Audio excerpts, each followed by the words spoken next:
So, hello everyone. So, today is 10th of September 2024. Myself Shivakant. तो शुरू करते हैं आज का डेली न्यूज़ एनालिसिस।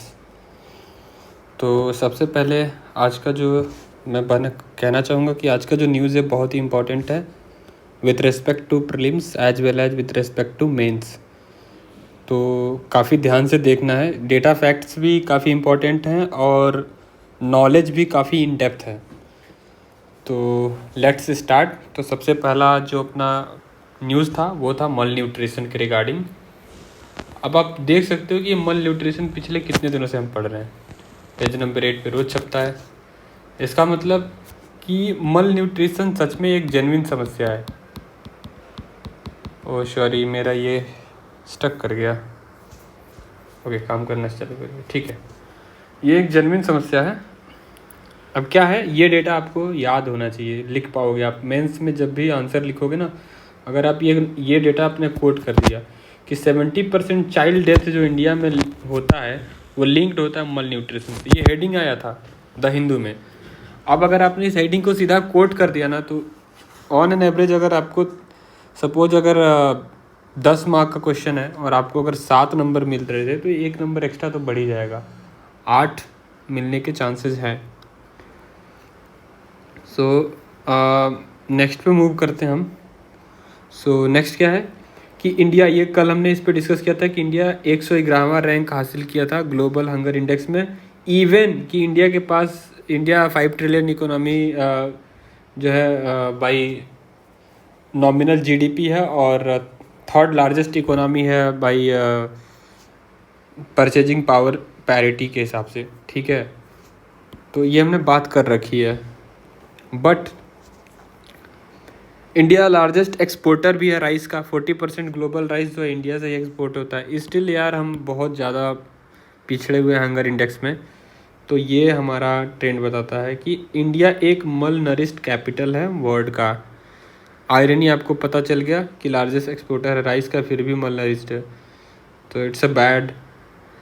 अब 5 लाख जो है केसेस जो मिले हैं चाइल्ड और मैटरनल मल न्यूट्रिशंस के इंडिया में, इसकी वजह से डेथ हुआ है 5 लाख बच्चों का। अगर 7 लाख चिल्ड्रन मरे हैं 5 साल से नीचे के, तो उसमें से 5 लाख तो केवल वही हैं जो मल न्यूट्रिशन की वजह से मरे हैं। वो मल न्यूट्रिशन बहुत हो सकता है, ऐसा हो सकता है कि बच्चे को मल न्यूट्रिशन था या उसकी माँ को था। अगर उसकी माँ को मल न्यूट्रिशन होगा तो बच्चा जो है स्वस्थ पैदा नहीं होगा, बीमारी जल्दी पकड़ लेगी और मर जाएगा। और बच्चा खुद ही मल नरिश्ड होगा तो खुद भी बीमारी से एक्सपोज होकर के मर जाएगा। द हिंदू का डेटा है। ठीक है, ये डेटा इंपॉर्टेंट है मेंस पर्सपेक्टिव से, आपको आंसर में मार्क बढ़ाएंगे। जैसे अभी अगर आपका एग्ज़ाम होने वाला है जस्ट सितंबर में, मेंस का एग्ज़ाम है ना, तो फिर आप 10-20 दिन और बचे हैं, उसमें काम आएगा। ठीक है, अब मल न्यूट्रिशन से डेथ क्या क्या होते हैं वो देख लेते हैं। तो बहुत सारे डेथ होते हैं। डेथ तो मल न्यूट्रिशन से नहीं होता है, बट मल न्यूट्रिशन होने की वजह से आप कमज़ोर पड़ जाते हैं और आपके ऊपर वायरस बैक्टीरिया इजीली अटैक कर देते हैं, तो डेथ हो जाती है। तो इन्फेक्शन की वजह से डेथ होता है, डायरेक्ट मल न्यूट्रिशन से कनेक्शन नहीं है। मल न्यूट्रिशन की वजह से हुई कमजोरी, और कमजोरी से आदमी हो गया प्रोन टू डिजीज, तो इन्फेक्शन ईजिली लग जाता है, तो इसकी वजह से डेथ होती है।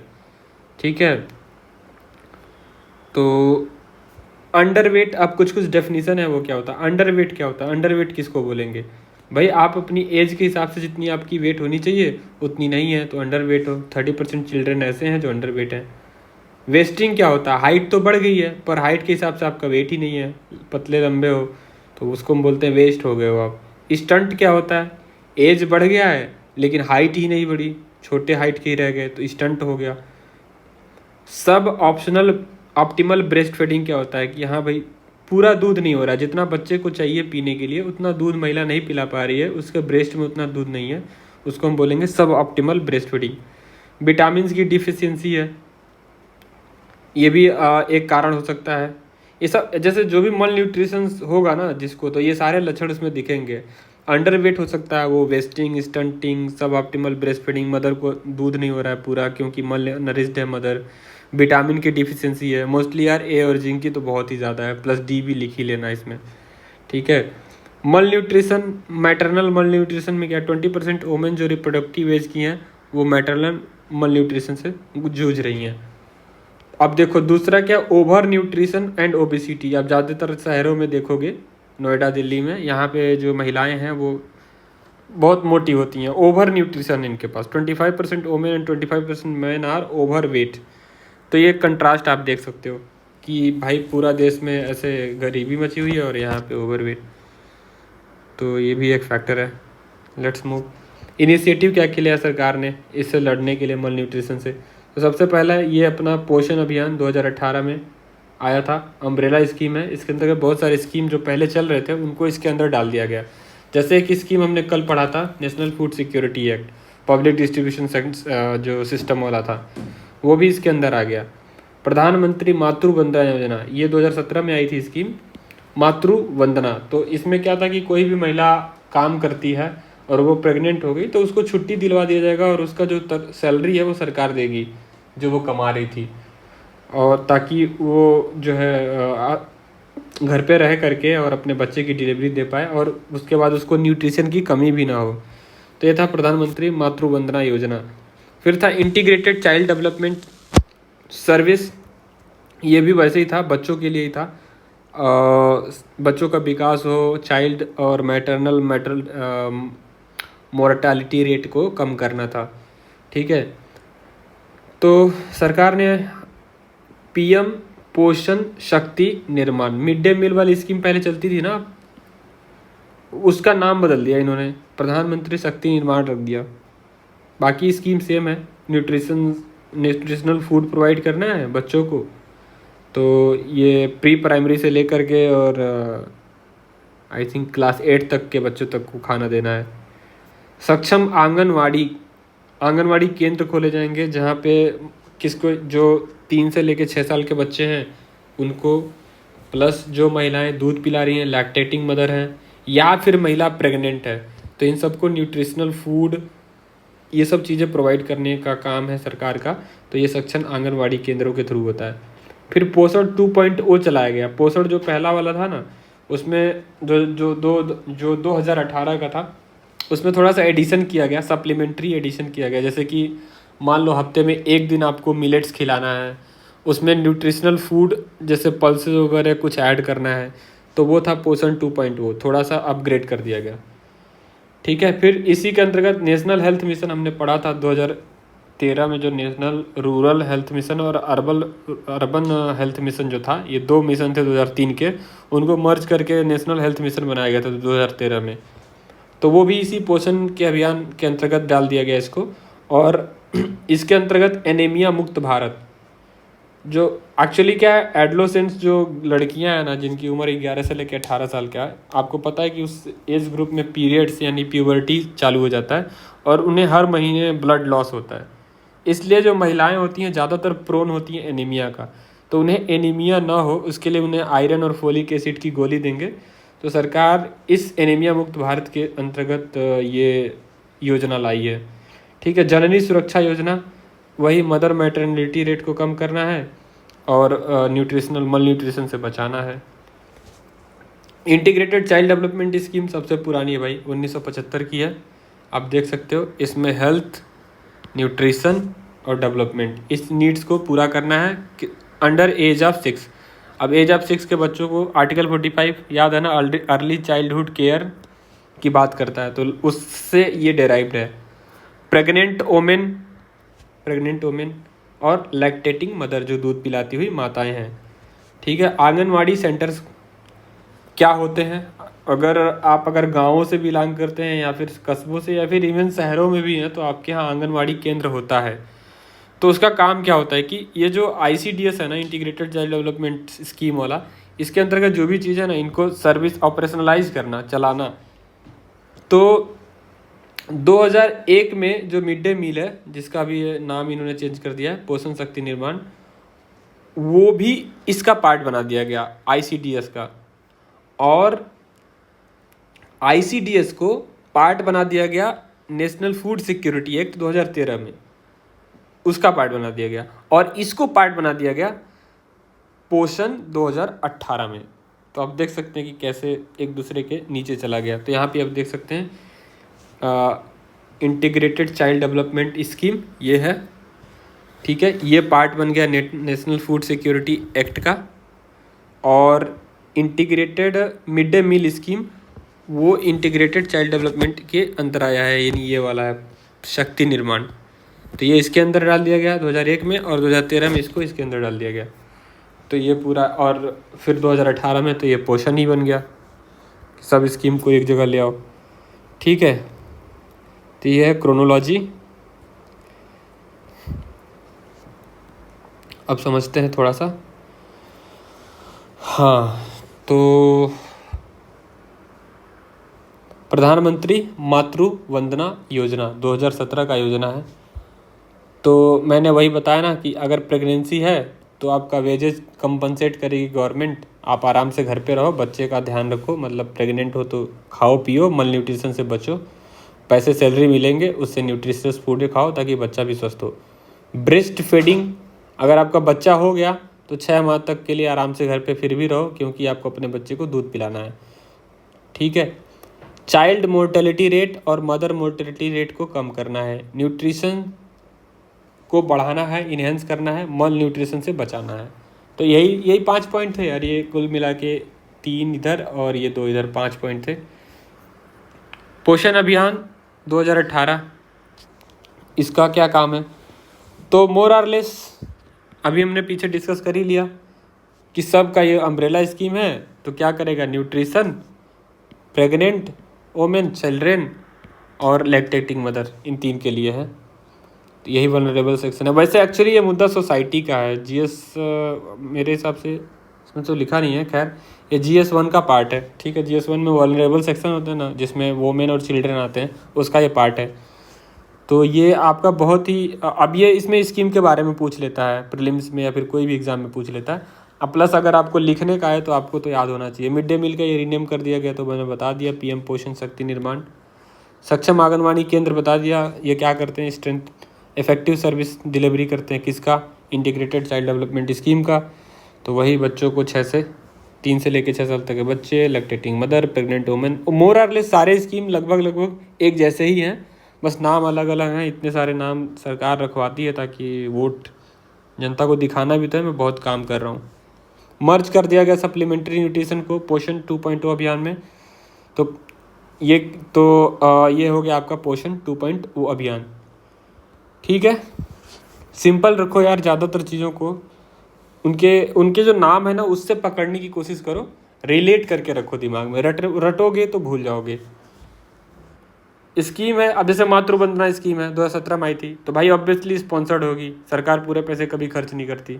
नोडल मिनिस्ट्री क्या है? अरे माताओं और बच्चों के लिए तो वोमेन एंड चिल्ड्रन डेवलपमेंट ये मिनिस्ट्री हो गई। अब ये किसके अंतर्गत आया था भाई? इसमें फूड वगैरह आपको देना है, सब न्यूट्रिशन की बात करना है, तो फूड सिक्योरिटी एक्ट का ये कंपोनेंट था स्कीम जो है, ठीक है।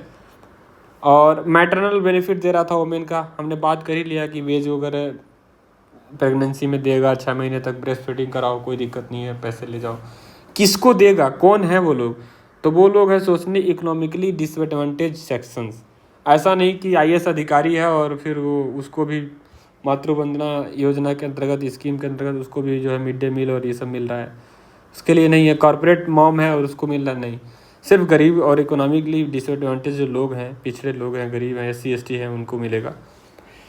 कुछ और बेनिफिट हैं, जैसे फर्स्ट 2 लिविंग चिल्ड्रेन, जो आपके 2 बच्चे होंगे शुरू में, उनमें इनको कुछ बेनिफिट मिलेगा, मॉनेटरी बेनिफिट मिलेगा, पैसा मिलेगा। तो वो हम देख लेते हैं कितना मिलता है। जैसे पहला बच्चा अगर आपको हुआ तो 5,000 रुपये मिलेगा, दूसरा हुआ तो 6,000 रुपये मिलेगा। अगर वो गर्ल है तो डायरेक्ट बेनिफिट ट्रांसफ़र से मिलेगा, ठीक है। बट इतना मत याद रखो, बस इतना याद रखो कि पहला बच्चा है तो 5,000, दूसरा है तो 6,000, ठीक है। ये याद रखना अपने को। एक्सक्लूज़न किसको किसको नहीं मिलेगा, तो बताया, जो सेंट्रल गवर्नमेंट में जॉब कर रही है, 50,000 महीने की सैलरी है, लाख रुपए है, तो उसको क्यों ही मिलेगा। स्टेट गवर्नमेंट में काम करती है, नहीं मिलेगा। PSUs में है, नहीं मिलेगा। IAS अधिकारी है, नहीं मिलेगा। IPS है, नहीं मिलेगा। ऐसी महिलाएं जो गरीब है उनके लिए है। PM पोषण शक्ति निर्माण, वही मिड डे मील स्किल जो स्कीम है उसका रीनेमिंग किया गया। सेंट्रल स्पॉन्सर्ड है ऑब्वियसली। मिनिस्ट्री कौन सा है, आप देखो पोषण और शक्ति की बात कर रहा है, यहाँ पे महिला और बच्चों की बात नहीं कर रहा है। और ये चल कहाँ पे रहा है, जैसे पुराना जो नाम था ना मिड डे मील स्कीम, तो ये स्कूल से रिलेटेड था, तो आदमी तुरंत रिलेट करता था कि हाँ भाई एजुकेशन से है। अब इन्होंने पोषण शक्ति निर्माण कर दिया तो लोगों को थोड़ा कंफ्यूज हो जाएंगे, उनको लगेगा कि नहीं मैं तो वोमेन और चाइल्ड मार के आ जाता हूँ, लेकिन नहीं, मिनिस्ट्री ऑफ एजुकेशन के अंतर्गत है, ये ध्यान में रखना। तो state government obviously education state government का मुद्दा बन जाता है। कंपोनेंट किसका था, 1975 में इंटीग्रेटेड चाइल्ड डेवलपमेंट स्कीम आया था, उसी का ये हिस्सा था। मिड डे मील स्किल 2001 में इसको इंसर्ट किया गया था, नाम बस चेंज किया 21 में, चीज़ें सब वही है। 1 हॉट कुक्ड मील देंगे, खाना पका हुआ खाना देंगे गवर्नमेंट और एडेड स्कूल में, ठीक है। ये स्कीम 2022 से लेकर 26 तक चलेगी, जैसे अभी 2 साल और बचे हैं। प्री प्राइमरी से लेकर के जूनियर हाई स्कूल तक, क्लास 8 तक, ठीक है। ओके, सो ये जो पोषण अभियान था, न्यूट्रिशन मल न्यूट्रिशन से बचाना, मोर्टेलिटी रेट कम करना, उसका एक कम्प्लीमेंट है, गोल उसके गोल को पूरा कर रहा है। सही बात है, बच्चे स्कूल जाएंगे, पर एक्चुअली में यार ये इसमें भी बहुत गड़बड़ होता है। आप अपने आसपास के स्कूलों में देखना, हॉट कुक्ड और वो न्यूट्रिशन मील की बात करता है गवर्नमेंट, पर वहाँ भी लोग खा लेते हैं यार, बच्चों को खिचड़ी खिला के भेज देते हैं जिसमें कोई न्यूट्रिशन नहीं होता।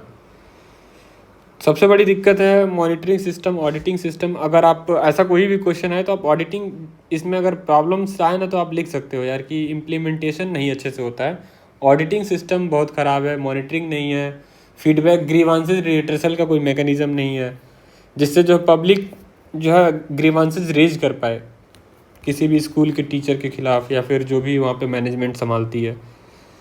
वो ज़्यादा मुद्दा बड़ा हो जाएगा, हम भटक रहे हैं अपने रास्ते से, तो फोकस करते हैं अपने नेक्स्ट पोषण अभियान पे, ठीक है। तो मिड डे मील ख़त्म हो गया, पोषण की बात कर लेते हैं। फुल फॉर्म यार याद कर सकते हो, बट नहीं करोगे तो भी कोई दिक्कत नहीं है, वैसे बता देता हूँ। Prime minister over reaching scheme for holistic nourishment.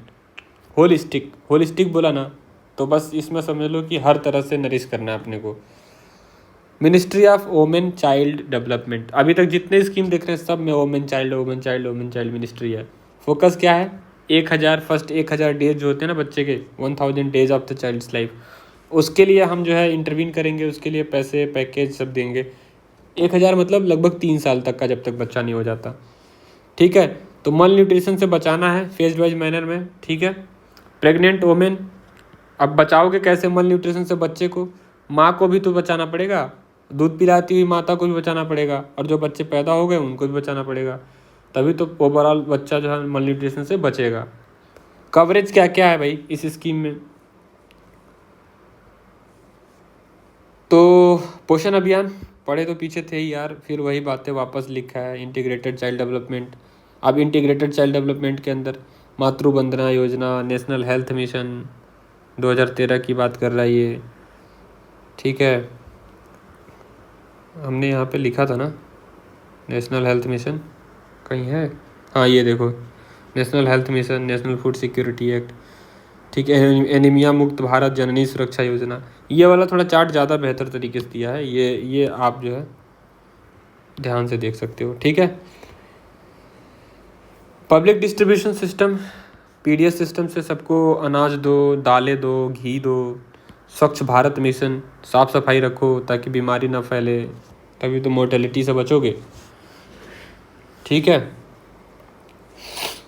तो अब हर सितंबर जो अभी चल रहा है, ये वाला महीना जो चल रहा है, इसको राष्ट्रीय पोषण माह के रूप में मनाते हैं, नेशनल न्यूट्रिशनल मंथ, राष्ट्रीय पोषण माह। तो ये प्रीलिम्स का मुद्दा है, एसएससी में भी आ सकता है, पीसीएस में भी आ सकता है, हर जगह आ सकता है यार। इसीलिए बोला आज का पेपर, आज का जो न्यूज़पेपर था या फिर आज का जो न्यूज़ है वो बहुत ही इंपॉर्टेंट है, इसमें काफ़ी चीज़ें अच्छी हैं जो दोनों के लिए काम की हैं। हाँ तो ठीक है, 1 मिलियन या 10 लाख के आसपास आंगनवाड़ी वर्कर हैं, उनको मॉनिटर करने के लिए डिजिटली हम कर रहे हैं, स्मार्टफोन की मदद से ट्रैक कर रहे हैं, उसमें ज़्यादा कुछ है नहीं। पोषण 2.0 सप्लीमेंट्री न्यूट्रिशन की बात कर रहा है, तो क्या क्या ऐड करोगे, तो डाइट को डाइवर्सिफाई करोगे। फोर्टिफिकेशन, जैसे चावल है तो अब केवल चावल मत खिलाओ, फोर्टिफाइड राइस खिलाओ जिसमें जिंक और विटामिन ए मिला हो। मिलेट्स डालो यार, बहुत ज़रूरी है। मिलेट सुपर फूड बोलते हैं, श्री अन्नम भी बोलते हैं। इंटरनेशनल ईयर ऑफ मिलेट मनाया गया पिछले साल 2023 में। ठीक है, तो ये बोला गया कि साल में कम से कम ये एक हफ्ते में एक बार तो देना ही अपने को मिलेट्स लोगों को। एनीमिया बहुत बड़ा प्रॉब्लम है, तो उसके लिए एनीमिया से मुक्त करवाने के लिए माइक्रो न्यूट्रिएंट्स पहुंचाना है बच्चों को। तो हम माइक्रो न्यूट्रिएंट्स डिफिशिएंसी की बात करते हैं, वो हम देंगे। किसको देंगे? वोमेन और चिल्ड्रन, यही होते हैं। ठीक है, अब माइक्रो न्यूट्रिएंट्स फूड्स वाले रिच फूड कौन कौन से होते हैं? Dark leafy vegetables. ठीक है, जैसे मान लो पालक हो गया या चौराई हो गया, दालें हो गई, लेंटिल्स। तो यही यही चीज़ें हमें देनी है इनको। ठीक है, अब माइग्रेशन, मान लो कोई महिला जो है सपोज दैट इलाहाबाद में रहती थी, उसका बच्चा था, माइग्रेट करके दिल्ली चली गई, तो अभी वो प्रेग्नेंट थी, तो अब उसको क्या है, वापस इलाहाबाद तो जाएगी नहीं सामान लेने। हाँ, तो ये तुम्हारा जो ये पोषण 2.0 है, तो ये पूरी की पूरी जो तुम्हारी फैसिलिटी है ट्रांसफ़र हो जाएगी। जहाँ तुम दिल्ली गए वहाँ पे, तो दिल्ली के आंगनवाड़ी केंद्र से जा कर के तुम अपना वो हर महीने जो भी आपको राशन या फिर खाने की चीज़ें मिले, न्यूट्रिशन, वो उठा सकते हो। तो इसको हम बोलेंगे पोषण ट्रैकर। ठीक है, ठीक है, वही चीज़ें लिखा है। आउटसाइड स्टेट या फिर विद इन स्टेट माइग्रेट करोगे तो भी, आउटसाइड स्टेट माइग्रेट करोगे तो भी। तो मैंने तो आउटसाइड स्टेट का एग्जांपल दिया था, जैसे यूपी से दिल्ली है, यूपी इलाहाबाद से दिल्ली पहुंच गए, तो पोषण ट्रैकर के अंतर्गत आपकी पूरी की पूरी फैसिलिटी भी माइग्रेट हो जाएगी। It's like a job kind of thing, कि आप माइग्रेट करते हो तो आपकी पूरी जॉब, पूरा आपका जो नंबर होता है ना, जो EPFO का पूरा नंबर होता है, वो सब कुछ ट्रांसमिट हो जाता है। उस तरह का कुछ है ये। सक्षम आंगनवाड़ी केंद्र ये बनाए गए थे, ये 2021 के 2 अपने स्कीम है ना, पोषण और सक्षम आंगनवाड़ी, तो कोविड के बाद ही आए थे जस्ट। हाँ, वही वोमेन चाइल्ड हर जगह दिखेगा आपको।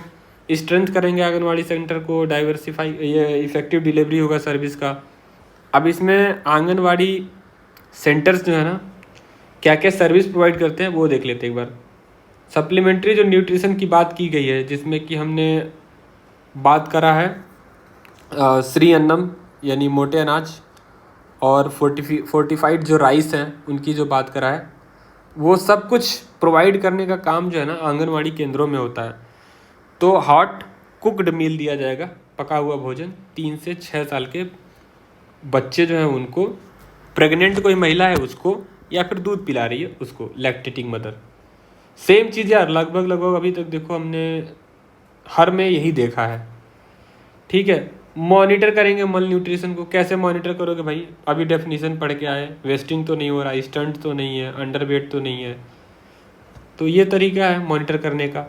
हेल्थ मॉनिटरिंग का, ये तो हो गया मल न्यूट्रिशन का। हेल्थ कैसे मॉनिटर करोगे?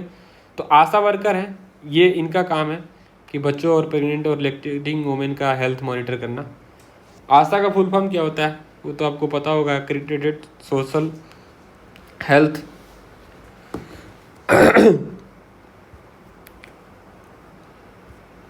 ठीक है, इम्यूनाइजेशन की बात कर लेते हैं। इम्यूनाइजेशन मतलब होता है कि टीकाकरण। तो टीकाकरण अगर करवाना है तो ये आंगनवाड़ी सेंटर में ही होता है, नेशनल हेल्थ मिशन के अंतर्गत। ठीक है, 2013। Pre school formal education, school अभी नहीं गए हो, बच्चा भी एकदम छोटा है, जैसे अपने यहाँ यह शहरों में होता है ना प्लेवे स्कूल टाइप का, तो it's a kind of playway school जिसमें 3 to 6 एज के बच्चे पढ़ते हैं। आर्टिकल 45 से डेराइव्ड है ये। आयरन और फोलिक एसिड की गोलियां देंगे हम किनको? एडोलेसेंट गर्ल्स को, जो 11 से 18 साल की एज में है। एनीमिया मुक्त भारत बोलेंगे इसको। हो गया स्कीम। जननी सुरक्षा योजना किसके लिए भाई? जननी मतलब माता और उसकी सुरक्षा का योजना। नेशनल हेल्थ मिशन उसका पार्ट है। नेशनल हेल्थ मिशन के 2 पार्ट हैं, एक तो जननी सुरक्षा और एक एनीमिया मुक्त भारत। स्पॉन्सर्ड होगा, सेंटर कभी पूरा पैसा नहीं देगा। यहाँ की मिनिस्ट्री थोड़ी अलग है। ठीक है, वोमेन और चाइल्ड नहीं है। ठीक है, भले यहाँ माता दिख रही हैं पर वोमेन एंड चाइल्ड नहीं है। हेल्थ एंड फैमिली वेलफेयर है नोडल मिनिस्ट्री। ऑब्जेक्टिव क्या है? मैटरनल और नियोनेटल मोर्टेलिटी रेट को कम करना। नवजात जो बच्चे हैं वो ना मरे और माँ ना मरे, कैसे नहीं मरेंगे भाई? अगर उनका डिलीवरी इंस्टीट्यूशनल होगा, हॉस्पिटल में होगा, तो प्रेग्नेंट पुअर जो लोग हैं उनके लिए है। तो आशा वर्कर्स नोडल लिंक होती हैं, यही होती हैं जो उन गरीब महिलाओं को हॉस्पिटल तक पहुंचाती हैं और गवर्नमेंट से पैसे दिलवाती हैं इनको, 5,000 6,000 जो भी है। तो ये लिंक करती हैं between government and pregnant women. Eligibility क्या है, कौन कौन एलिजिबल है? बीपीएल धारी जो लोग हैं वो हैं, बिलो पॉवर्टी लाइन, 90 साल से ऊपर की मदर होनी चाहिए, और शेड्यूल कास्ट शेड्यूल ट्राइब सब चलेगा, ठीक है, अर्बन रूरल सब चलेगा, सबके लिए है ये। टीबी देखो 3 दिन से तो लगातार ही न्यूज़ में आ रहा है, कल भी आया था, परसों भी आया था, 8 तारीख को तो पेपर में छपा ही नहीं था कुछ, वो तो हॉलीडे था, लेकिन 7 को भी आया था, 9 को भी आया था, 10 को भी आया था। तो ये तो इम्पॉर्टेंट ही है, एग्ज़ाम में क्वेश्चन आने का बहुत चांस है, तो एक बार इसको अच्छे से देख लो। माइकोबैक्टीरियम ट्यूबरक्लोसिस नाम का बैक्टीरिया से होता है। बैसिलस क्लेमेंटे ग्यूरिन, ये बीसीजी का टीका लगता है। मल्टीपल ड्रग रेजिस्टेंस, ये बड़ी समस्या से चुनौती है अपनी। इंडिया में 25% ग्लोबल टीबी केसेस इंडिया में ही रिपोर्ट हुए, 2022 का डेटा रट लो, लिख के आ जाना। One of the top 10 deadly जो डिजीज़ हैं इंडिया में, वो उसमें एक टीबी भी आता है। 75,000 लोग हैं जो मल्टी ड्रग रेजिस्टेंस टीबी से जूझ रहे हैं 2022 के हिसाब से। सस्टेनेबल डेवलपमेंट गोल नंबर 3, ये पूरी दुनिया से टीबी हटाने की बात कर रहा है 2030 तक। हम क्या टारगेट बनाए हैं 2025 तक? एलिमिनेट मतलब हम एलिमिनेट करने की बात करें, ये एंड की बात कर रहा है, ख़त्म ही कर देगा, नहीं रहेगा। तो हमारा ये कौन कर रहा है? Nodal agency national health mission 2013, ठीक है। तो अभी देखो यहाँ पे नेशनल हेल्थ मिशन 2013 जो है ना, जननी सुरक्षा तो करता ही है, एनीमिया मुक्त भारत करता ही है, लेकिन ये टीबी एलिमिनेशन की भी बात कर रहा है, ठीक है। तो ये ध्यान में रखना। तो एलिमिनेशन का मतलब क्या होता है? आपने इतना कम कर दिया कि 10 लाख लोगों में किसी एक को टीबी हुआ है, ठीक है। तो ये है। अब इस प्रोग्राम से भाई टीबी ऑब्वियसली रिड्यूस हुआ है, ये डेटा मैं नहीं कहूँगा याद करने के लिए, रिड्यूस हुआ है, बस इतना जान लो, ठीक है। की कंपोनेंट्स की बात कर लेते हैं। तो कैसे इस प्रोग्राम को अगर इम्प्लीमेंट करना है तो इसका की कंपोनेंट क्या है भाई? तुरंत टीबी का डिटेक्शन हो तो रैपिड डिटेक्शन किट होना चाहिए, RT-PCR जैसा। निक्षय पोषण योजना, जिसको टीबी हो रखी है 500 रुपया मंथली देंगे, DBT से डायरेक्ट बेनिफिट ट्रांसफ़र से, जनधन आधार ट्रिनिटी की बात जो करते हैं। टीबी के पेशेंट जाओ न्यूट्रिशियस फूड लाओ और खाओ, बचो टीबी से। डिजिटल प्लेटफॉर्म क्या है? मॉनिटर करेंगे भाई टीबी के ट्रीटमेंट चल रहा है कि सही है कि नहीं है, खुराक छोड़ तो नहीं रहा है, प्रॉपर ले रहा है। और बच्चों को, दूसरे बच्चों को ना हो इसके लिए BCG का टीका लगवा देंगे, ठीक है। 4 ड्रग्स क्या क्या होते हैं टीबी के, याद रख लो यार, बहुत ही इंपॉर्टेंट है, पूछ सकता है एग्जाम में, मेजॉरिटी चांस है। बेडाक्यूलाइन, प्रेटोमनीड, बेडाक्यूलाइन, प्रेटोमनीड, लाइनजोलिड, और ये मॉक्सीफ्लॉक्सासिन, ये तो सबको पता होगा। आँखों में भी डाल लो, पेट में भी डाल लो, हर जगह कहीं भी बैक्टीरियल इन्फेक्शन है तो मॉक्सीफ्लॉक्सासिन दे ही दी जाती है, एंटी बैक्टीरियल है, तो टीबी बैक्टीरिया है। BPLM किसके लिए भाई? ड्रग रेजिस्टेंस टीबी जो है ना, उसको 6 महीने के अंदर जो है ख़त्म कर देने का ये ताकत रखता है, और ये हाई सक्सेस रेट है इसका, BPLM रेजिम का, ठीक है। तो ये रहा अपना टीबी का डेटा। अब आ जाते हैं सेंसस पे। तो नेक्स्ट सेंसस कब होगा, जाति गणना, ऐसा कुछ तो न्यूज़ है, बट अपने को ध्यान में क्या रखना है, सेंसस होता क्या है? पीरियोडिक ऑफिशियल काउंट होता है पॉपुलेशन का, किस आधार पे? एज, जेंडर और ऑक्यूपेशन, जनरली सारे डिटेल्स लिए जाते हैं। तो देश के पॉपुलेशन का उसको हम बोलते हैं सेंसस। अब सेंसस क्यों ज़रूरी है? क्योंकि हम गवर्नमेंट को प्लानिंग करनी है और रिसोर्सेज का डिस्ट्रीब्यूशन करना है, तो पता रहेगा ना किस एरिया में किस जेंडर के लोग, कितने गरीब, क्या ऑक्यूपेशन है, कैसे रहते हैं, किस एज ग्रुप के हैं, उसके हिसाब से उनके लिए क्या स्कीमें लाएं, कैसे रिसोर्सेज जहाँ पे ज़्यादा रिसोर्स है वहाँ से उठा के गरीब इलाकों में दें। तो ये मेन एम होता है। पहला सेंसस इंडिया में करवाया था लॉर्ड मायो ने 1881 में। लॉर्ड मायो को कौन मारा था? शेर अली मारा था। कहाँ मारा था? अंडमान के आइलैंड पे, ठीक है भाई। तो फर्स्ट सेंसस के बारे में आपको पता चल गया और कुछ हिस्ट्री भी बता दिया इससे जुड़ा हुआ। 2011 में लेटेस्ट हुआ था, अभी तक नहीं हुआ, बाकी कोरोना की वजह से टल गया है। कौन करवाता है? ऑफिशियल रजिस्ट्रार होता है, central and census general and census commissioner of India, ठीक है, सेंसस कमिश्नर ऑफ इंडिया और official registrar general and census commissioner of India, तो इस ये करवाता है। कहाँ से होता है? होम अफेयर्स मिनिस्ट्री वही करवाती है। 7th शेड्यूल के यूनियन लिस्ट में है ये, ठीक है। स्टेट लिस्ट और कंकरेंट लिस्ट उसमें नहीं है, केवल यूनियन में, ये ध्यान रखना। किस एक्ट में इसके रूल्स लिखे हुए, प्रोसीजर कैसे करवाना है? तो census act 1948। Last caste census कब हुआ था? 1931 में हुआ था। अब जो होता है वो क्या है? सोशियो इकोनॉमिक कास्ट सेंसस है, हुआ था 2011 में हुआ था, लेकिन वो रिलीज़ नहीं किया गया कास्ट वाला। तो जो रिलीज़ किया गया और एक्चुअल में जो हुआ था वो सबसे पुराना 1931 में ही था, अंग्रेज़ों ने करवाया था, ठीक है। अब थोड़ा साइंस का देख लेते हैं यार। ये GS4 का GS4 नहीं, GS3 है ये, ठीक है। तो GS3 का मुद्दा है साइंस टेक। तो इसमें आया फोटो इलेक्ट्रिक इफेक्ट। फोटो मतलब फोटान और इलेक्ट्रिक मतलब इलेक्ट्रॉन का निकलना। तो किसी ऑब्जेक्ट पे डालोगे फोटान तो वहाँ से निकल गया इलेक्ट्रॉन, तो उसको हम बोलेंगे फोटो इलेक्ट्रिक इफेक्ट। तो super fast studies of photo electric effect रिवेल the secret of matter. तो फोटो इलेक्ट्रिक इफेक्ट से हमें पता चल जाता है कि मैटर में क्या है। अब मान लो यहाँ पे कोई मैटर है, तो इसमें एलिमेंट A है, B है, C है।